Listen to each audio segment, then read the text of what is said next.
Народные избранники перестают быть таковыми и уже служат не народу, а властителям и олигархам не только в парламенте. Ярким примером является ближайшее окружение Атамбаева, первому из которых, Икраму Ильмиянову, на неделе был вынесен судебный приговор – 7 лет лишения свободы с конфискацией имущества.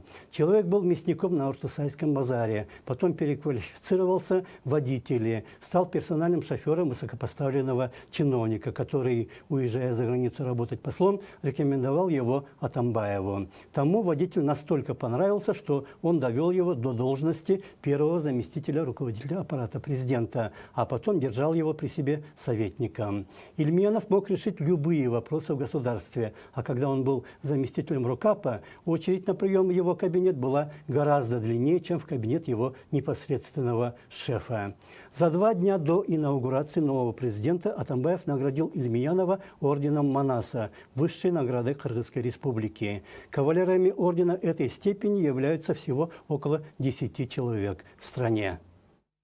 Сегодня я провожу последнее награждение в качестве президента Кыргызстана. Послезавтра уже произойдет инаугурация нового президента, поэтому мы проводим сегодня награждение.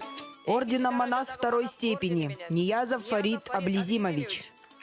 Советник президента на общественных началах Ильмиянов Икрамжан Сатарович.